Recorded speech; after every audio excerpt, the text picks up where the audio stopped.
तो मूवी के स्टार्ट में हमें एक स्कूल दिखाया जाता है जहाँ कोच बच्चों को एनुअल फुटबॉल मैच के लिए ट्रेन कर रहे थे, पर बच्चों की बुरी परफॉर्मेंस को देखते हुए गुस्से से उनकी हालत खराब हो जाती है। गुस्से में वो पानी वाला बेंच ही उल्टा देते हैं। तभी इन्हें ग्राउंड से एक अजीब सा कीड़ा निकलता दिखाई देता है जिसे वो टच करके चेक करने लगे थे। यहीं से सीन कट होकर रात में हम प्रिंसिपल को देखते हैं। वो मीटिंग से फ्री होकर घर वापस जा रही थी कि तभी कोच उनके रूम में आ जाते हैं। प्रिंसिपल गौर से उन्हें देखती है। वो कुछ अजीब सा बिहेव कर रहे थे। वो प्रिंसिपल से पेंसिल मांगते हैं। प्रिंसिपल पेंसिल दे भी देती है और इसी पेंसिल को वो अब प्रिंसिपल के हाथ में ही स्टैब कर चुके थे। अपने आप को बचाने के लिए वो अपने हाथ में पकड़ी हुई चाबियां कोच के मुंह पे मारते हुए वहाँ से निकल जाती है। पर उसकी बदकिस्मती कि सभी दरवाजे बंद थे और चाबियां वो अब अपने ऑफिस में गिरा आई थी जहाँ कोच थे। इसीलिए वो साइंस लैब की विंडो से भाग जाने का सोचती है, लेकिन इसमें भी वो कामयाब नहीं हो पाई क्योंकि विंडो खुलने से पहले ही वहाँ कोच आ चुके थे, जिनसे अपनी जान बचाने के लिए वो उन्हें वहाँ पे रखी एक बोतल के जरिए जख्मी कर देती हैं और अपने डिफेंस के लिए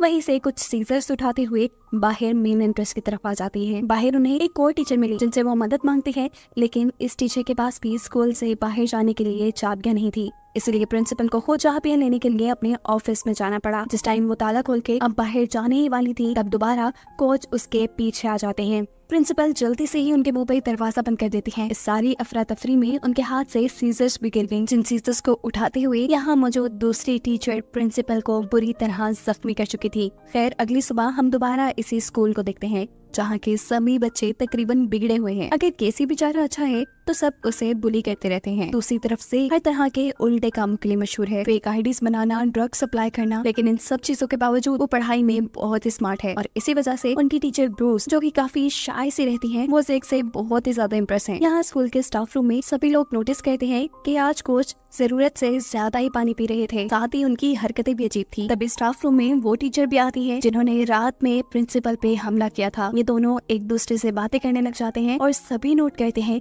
कि इनकी बातें आम दिनों से काफी अजीब थी। यहाँ फुटबॉल ग्राउंड में केसी, जो अपना लंच करने के बाद अपनी क्लास में वापस जा रहा था, तभी उसे ग्राउंड में एक अजीब सा इंसेक्ट दिखाई देता है, एक कीड़ा, जिसे वो उठाकर अपने साइंस टीचर के पास ले आया। ऐसा कीड़ा इन्होंने पहले कभी नहीं देखा था। साइंस टीचर माइक्रोस्कोप के अंदर रखकर इस कीड़े को चेक करते हैं और बताते हैं कि ऐसा कीड़ा आमतौर पे तो नहीं पाया जाता। कभी कभार ऑक्टोपस की किडनीज में ऐसे पार्ट्स देखे गए हैं, लेकिन यहाँ ऑक्टोपस का होना तो नामुमकिन था। ये कोई नई स्पीशी का इंसेक्ट था जिसे वो लोग नहीं जानते थे। टीचर अभी इस स्पीशी को देख रहे थे कि अचानक बच्चों की शरारत में उसके ऊपर पानी गिर जाता है और पानी गिरते ही वो ऐसे तड़पा जैसे अभी जिंदा हुआ हो। प्रोफेसर उसे उठाकर यहाँ पे रखे हुए एक एक्वेरियम में डाल देते हैं। एक्वेरियम में डालने पर ये सब लोग नोटिस करते हैं कि इसके क्रिएचर के बहुत बारीक बारीक टेंटिकल्स भी थे। प्रोफेसर अब इस स्पीशी को पकड़ने के लिए जैसे ही एक्वेरियम के अंदर हाथ डालते हैं तो वो स्पीशी अपने आप को रेप्लिकेट कर लेता है, यानी उसने अपनी ही जैसी एक और क्रिएचर पानी में बना ली थी और इस नई क्रिएचर ने प्रोफेसर के हाथ पे अपने बारीक बारीक दांतों से काट भी लिया। मामला ऐसा नहीं था कि इसे इग्नोर किया जाए। सभी स्टूडेंट्स इस बारे में यूनिवर्सिटी को इन्फॉर्म करने का मशवरा देते हैं। सीन्स यहीं से दोबारा कोच की तरफ शिफ्ट होते हैं जहाँ उनकी टीम का लीडर, जिसका नाम है स्टैन, मोने बताता है कि अब वो उनकी टीम के लिए फुटबॉल नहीं खेलेगा। ये सुनते ही कोच को तो गुस्से से पागल हो जाना चाहिए था, लेकिन कोच यहाँ से कुछ भी नहीं कहते और स्टैन यहाँ से शॉवर लेने के लिए चला जाता है, जहाँ बाथरूम में उसे मिलती है अपनी एक टीचर। उनकी हालत काफी खराब लग रही थी। वो स्टैन को बताती है कि वो सांस भी नहीं ले पा रही। इसी वॉशरूम के पास केसी भी था। स्टैन किसी को चिल्लाकर कहता है किसी को मदद के लिए बुलाने के लिए, और इतने में खुद जब वो टीचर को रिलैक्स करने के लिए गले लगाने लगता है तो उसके हाथ में टीचर के बालों के साथ उनके सर का एक हिस्सा आ चुका था। ये देखते ही वो डर गया। इससे पहले कि वो इस बारे में किसी को भी कुछ भी बताता, वो टीचर जिन्होंने रात में प्रिंसिपल पे हमला किया था, वो उसे ये बात किसी को भी बताने से मना करती हैं और कहती है कि उन टीचर को कैंसर है और ये बात वो किसी को बताना नहीं चाहती। स्टैन से बातें करते हुए वो लगातार बाहर देख रही थी, जहाँ पर कोच वाटर स्प्रिंकलर्स के बिल्कुल दरमियान में खड़े थे। उसके बाद कोच और ये टीचर लाइब्रेरी के पास एक रूम में आ जाते हैं। कोच अभी भी पानी पीने में मसरूफ था और वो टीचर उसी के हाथ से पानी लेकर अपने मुंह पे गिरा लेते हैं। साथ में वो कोच से ये भी बात कर रही थी कि ब्रूमर की पूरी फैकल्टी इस एनवायरनमेंट में मारी जा चुकी है। हमें जल्द ही कुछ करना होगा। हमें अब स्टूडेंट्स को अपना शिकार बनाना होगा ताकि हम अपना काम आसान बना सकें। ये लोग इस बात से अनजान थे कि उनकी ये अजीब बातें साथ लाइब्रेरी में खड़े हुए दो बच्चे केसी और उसकी क्लास फेलो डेरेलिया भी सुन रही थी। एकदम से इसी रूम के अंदर स्कूल की नर्स आ जाती है, जिसे देखते ही कोच शेप शिफ्ट करते हुए अपने आप को एक अजीब सी क्रिएचर में बदलकर नर्स पर हमला कर देते हैं। वो उसका कान खा चुके थे, नर्स के कान से खून आ रहा था। इतना अजीब और डरावना सीन केसी और डेरेलिया दोनों ही देखकर डर गए थे। बुखलाहट में इन्होंने शोर मचाया, जिससे कोच को इनके बारे में पता चल गया। इससे पहले कि कोच उनको पकड़ लेते कि दोनों इनको धक्का देते हुए इस रूम से भाग जाते हैं। रास्ते में नर्स डेरेलिया को पकड़ने की कोशिश भी करती है, पर केसी उसे बचा लेता है। भागते हुए अब उनके सामने प्रिंसिपल थी, जिनसे ये लोग मदद मांगने की कोशिश करते हैं, पर प्रिंसिपल सिर्फ मुस्कुरा रही है। कि नहीं, प्रिंसिपल भी इन्हीं के साथ मिली हुई है। देखते ही इनका पूरा ग्रुप केसी और डेरेलिया के आगे पीछे आ गया। और अब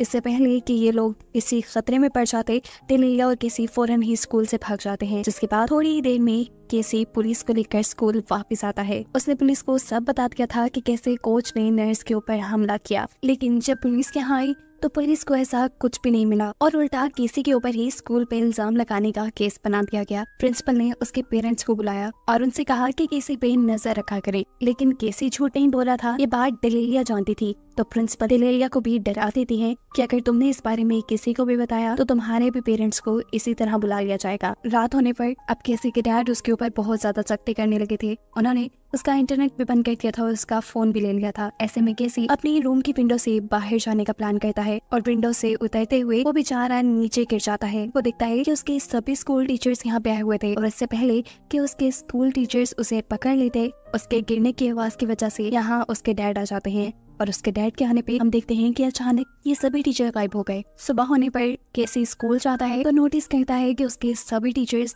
बहुत ही ज्यादा पानी पी रहे थे। सबके बिहेवियर भी काफी अजीब थे। यहाँ तक कि एक टीचर तो उन्हें इतनी अजीब असाइनमेंट लिखने को देता है जिसके बारे में ये सोच भी नहीं सकते थे। उन्हें अपने हर जिंदा रिलेटिव की इंफॉर्मेशन लिख के टीचर को देनी थी। साथ स्कूल में एयर चेकअप के लिए एक कैंप भी लगाया गया था और बहुत से बच्चे अपना चेकअप कराने के लिए लाइन में वेट कर रहे थे। केसी की दूसरी क्लास फेलो भी इस कैंप में जाने की जब कोशिश करती है तो प्रिंसिपल दरवाजा बंद कर देती है। उसे ये सब काफी अजीब लगा। कुछ दूर जाने पर उसने ये भी नोटिस किया कि वाटर फाउंटेन के पास भी पानी पीने के लिए बच्चों की लाइंस लगी थी। इन्हीं सब चीजों को केसी भी नोटिस कर रहा था, इसीलिए ये दोनों बात करने के लिए बैठते हैं। केसी उसे पिछले दिन होने वाले सारे वाक्य के बारे में बताता है कि कैसे कोच ने अपना शेप शिफ्ट करके अपने आप को एक अजीब सी क्रिकेचर में बदलकर नर्स पे हमला किया था और उसके बाद नर्स बिल्कुल नॉर्मल हो गई। ये लड़की उसका ये कहते हुए मजाक बना लेती है, अरे क्या तुम एलियंस वाली स्टोरीज कह रहे हो। जवाब में केसी कहता है हो सकता है कि ये एलियंस हो। और ये बात सोचते ही ये दोनों जाते हैं वापस अपनी साइंस लैब में, जहाँ पहली मर्तबा उन्होंने वो क्रिएचर देखी थी।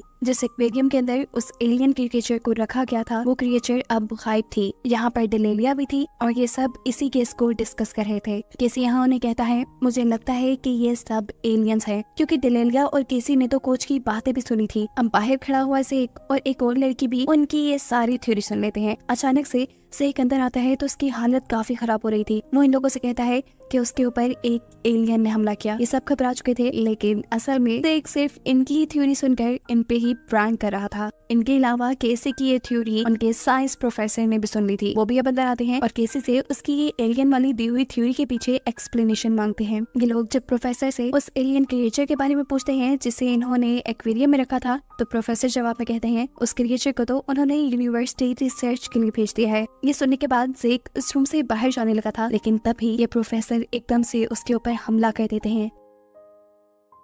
उसे बचाने के लिए केसी आगे बढ़ता है, लेकिन उसकी भी गर्दन पकड़कर प्रोफेसर उसे दूर फेंक चुके थे। ये सब लोग जान गए थे कि प्रोफेसर से अब इनकी जान को खतरा होने वाला है, इसीलिए पीछे से यहाँ पास पड़ी हुई एक तलवार उठाकर उससे प्रोफेसर के ऊपर हमला कर देता है। इस हमले में प्रोफेसर की 4 उंगलियां कट चुकी थी, लेकिन हैरानी की बात थी कि उसकी चारों फिंगर्स किसी इंसेक्ट की तरह चलते हुए इन लोगों के ऊपर हमला कर देती है। प्रोफेसर अब जेक के ऊपर हमला कर देते हैं और जेक देखता है कि जहाँ से उनकी उंगलियां कटी थी वहाँ से अजीब छोटे छोटे टेंटिकल बाहर आ रहे थे। साथ में उसके मुंह से वो छोटे छोटे कीड़े भी निकल रहे थे, जो कीड़ा पहले मर्तबा केसी इस लैब के अंदर लेके आया था। अपने आप को बचाने के लिए जेक प्रोफेसर के ऊपर टांग से हमला कर देता है। टांग मारने के साथ साथ जेक ने उसकी आंख में अपनी पेंसिल भी स्टैब कर दी थी। जेक के ऐसा करते ही प्रोफेसर की फिंगर्स, जो कि अब किसी इंसेक्ट की तरह काम कर रही थी, वो जेक के ऊपर हमला कर देती हैं। प्रोफेसर भी उठकर अब जेक को उठाकर एक्वेरियम के ऊपर फेंकते हैं। इतना जोर लगाने की वजह से वो खुद भी एक कदम पीछे होकर एक बेंच से टकरा गए थे।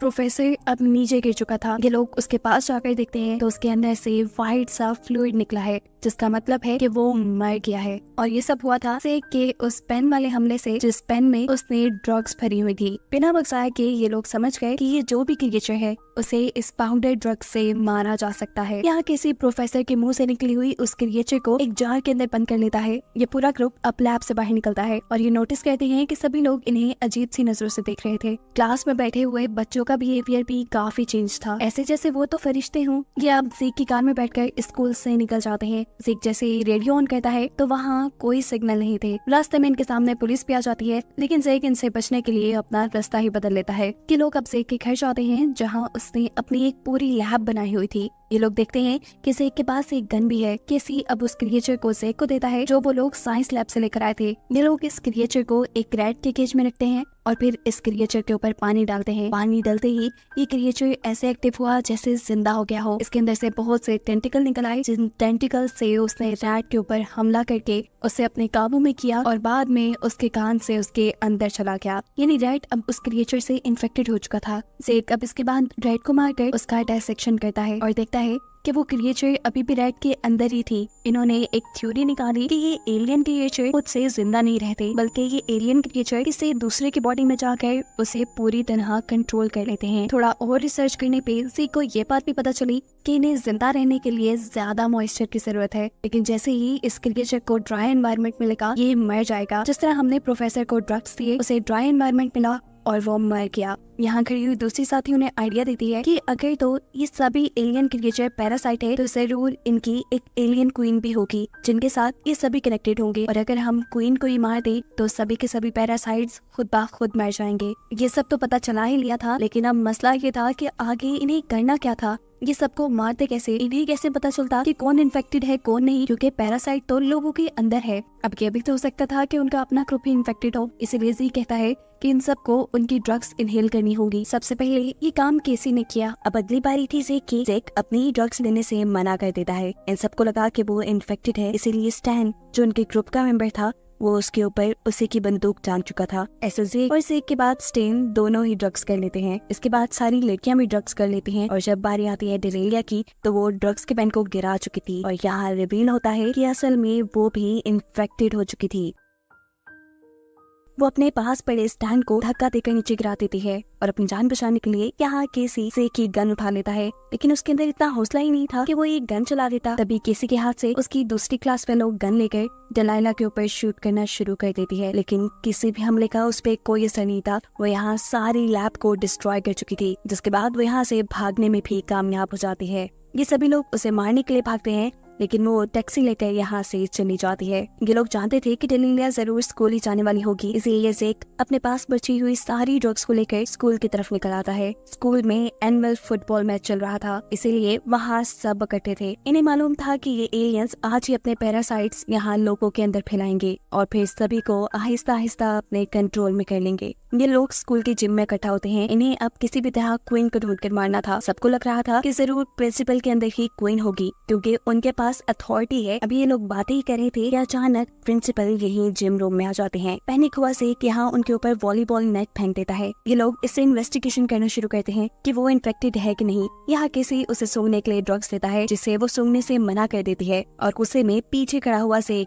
उसे शूट कर देता है। उसके शूट करने की वजह से प्रिंसिपल के सर से खून निकलने लगा, जिसका मतलब था कि वो अहम इंसान थी। और ये देखते हुए इन सबको रिग्रेट होने लगा कि इन्होंने कितनी बड़ी गलती कर दी, एक अहम इंसान को मार दिया। अभी ये लोग ये सोच रहे थे कि अचानक प्रिंसिपल दोबारा खड़ी हो जाती है और उसके अंदर से बहुत से टेंटिकल्स निकलने लग जाते हैं, यानी वो अब एक क्रिएचर में बदलने लगी थी। ये देखते हुए डरकर उनकी ग्रुप की लड़की प्रिंसिपल के ऊपर अपनी सारी ड्रग्स फेंक देती है, जिनसे वो मर तो गई, लेकिन अब इनके पास ड्रग्स भी खत्म हो गई। अब इन्हें मालूम करना था कि क्या एलियंस ने अपना प्लान पूरा कर लिया, वो भी सारी ऑडियंस के वापस अपने घर जाने से पहले। और इस चीज का पता चलाने के लिए स्टेन यहाँ से बाहर जाने का फैसला करता है, जहाँ जाकर वो देखता है कि पूरी फुटबॉल टीम बाहर बारिश एंजॉय कर रही है और कोच के मुंह से बहुत से टेंटिकल्स बाहर निकल रही हैं। यानी ये सब के सब अब क्रिएचर में बदल गए, एलियंस बन गए। कुछ ही देर बाद अब स्टेन वापस इनके पास आता है। ये लोग उसके पास ड्रग्स फेंकते हैं ताकि वो इन्हें सूंघ कर प्रूव करे कि वो इन्फेक्टेड नहीं हुआ, लेकिन यहाँ स्टेन उनका सारा का सारा पाउडर वेस्ट कर देता है। ये लोग समझ गए कि वो इन्फेक्टेड हो चुका है, लेकिन अब मसला ये था कि इनके पास बाकी पाउडर खत्म हो गया था। ज़ीक अब इनसे कहता है कि हमें यहाँ से बाहर निकलना पड़ेगा, हमें कार तक जाना पड़ेगा ताकि हम और पाउडर ला पाए। ये लोग यहाँ से बाहर निकल तो गए, लेकिन कार तक पहुँचना बहुत मुश्किल था। सामने से ये लोग देखते हैं कि फुटबॉल टीम भी आ रही है जो कि पूरी की पूरी इन्फेक्टेड है। इनसे बचने के लिए ये दोनों एक बस के नीचे छुप जाते हैं,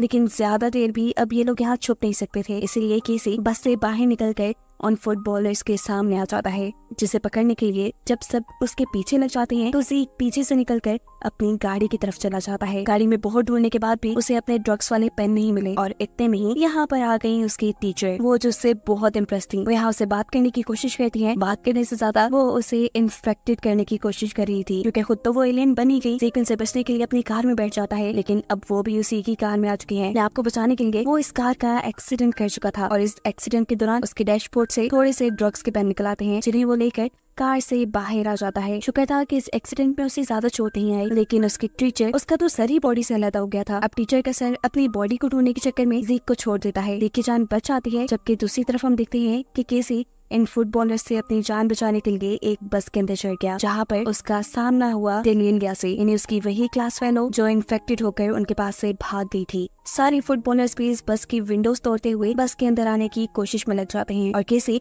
अपना दिमाग चलाते हुए बस की रूफ हैच से निकलने में कामयाब हो जाता है। अब यहाँ जिम में दो ही लड़कियां अकेली बैठी हुई थी, जिसमें से एक लड़की अचानक अपने आप को एक बहुत बड़े से एलियन में चेंज कर लेती है।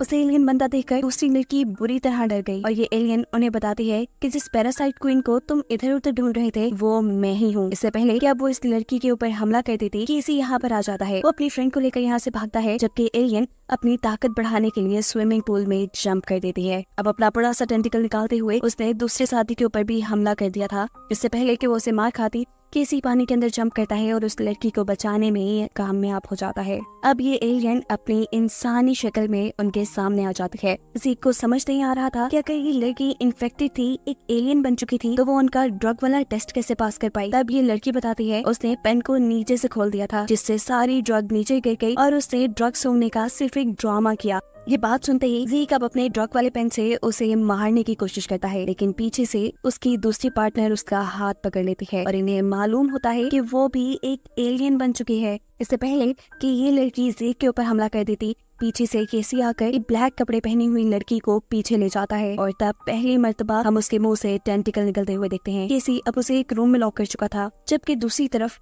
वो क्वीन एलियन यहाँ से भाग गई थी। केसी उसे भी पकड़ने के लिए यहाँ से भागता है, लेकिन ज़ीक उसे पहले कहता है कि तुम पहले अपना ड्रग टेस्ट करवाओ, कहीं तुम भी एक एलियन तो नहीं बन गए। जल्दी में केसी उसे ड्रग सुनकर दिखाता है कि वो अभी तक इन्फेक्टेड नहीं है। जिसके बाद ये दोनों अपने मिशन के लिए तैयार हो जाते हैं। इनका मिशन था उस एलियन क्वीन को मारना, जिसके शेडोज उन्हें अपने करीब ही नजर आ रहे थे। यहाँ ड्रग्स के असर में केसी की पावर्स काफी कम हो चुकी थी। ज़ीक तो यहाँ से बचाने में कामयाब हो जाता है, लेकिन अब क्वीन केसी के पास आ जाती है। उसे बचने के लिए केसी जैसे ही पीछे की तरफ जाता है तो दूसरी एलियन अपने टेंटिकल्स निकालते हुए केसी को बालों से पकड़ लेती है। अपने आप को बचाने के लिए उसे अपने आप को दर्द देते हुए छुड़वाना पड़ा, जबकि दूसरी तरफ वो एलियन क्वीन अब ज़ीक के पास पहुंच गई थी। वो ज़ीक को मारने से पहले उसे बताती है कि वो क्यों अर्थ पे आए। असल में उनका प्लेनेट तबाह हो रहा था, उन्हें एक ऐसे प्लेनेट की जरूरत थी जहाँ बहुत सा मॉइस्चर हो। अब जैसा कि हम पहले ही जानते हैं कि अर्थ पे 95% पानी है, तो इन्हें अपने रहने के लिए ये बेहतरीन प्लेनेट लगा था। ये कहते ही वो ज़ीक के ऊपर हमला कर देती है, जिससे ज़ीक वहीं पे बेहोश हो जाता है। अभी एलियन का मुंह दूसरी तरफ था। इस चीज का फायदा उठाते हुए केसी जल्दी से ज़ीक के पास जाता है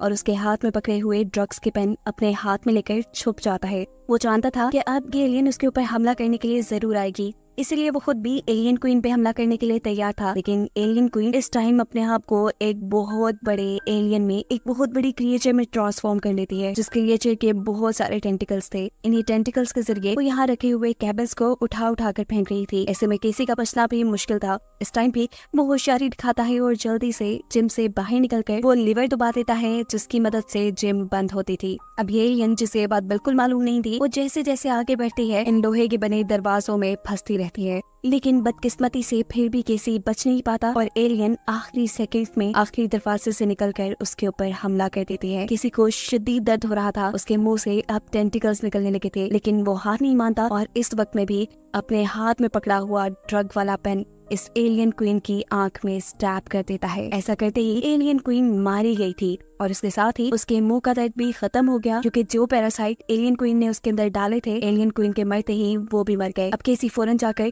अपनी दूसरी शादी को चेक करता है। उसके अंदर मौजूद एलियन पैरासाइट भी मारा गया था, वो भी नॉर्मल हो चुका था और साथ ही साथ ज़ेक भी। यानी ज़ेक और केसी ने इतनी मेहनत के बाद ये जंग जीत ली थी। उन्होंने एलियन से ये दुनिया बचा ली थी। सीन कट होकर 1 महीने बाद का सीन दिखाया जाता है, जहाँ अब स्कूल में सब कुछ नॉर्मल है। ज़ेक और केसी को सब लोग नेशनल हीरोज की तरह मान रही हैं, क्योंकि उन्होंने इस दुनिया को इतनी बड़ी मुसीबत से बचा लिया है। उनके मैगजीन दिखाते हुए ये कहानी यहाँ खत्म हो जाती है।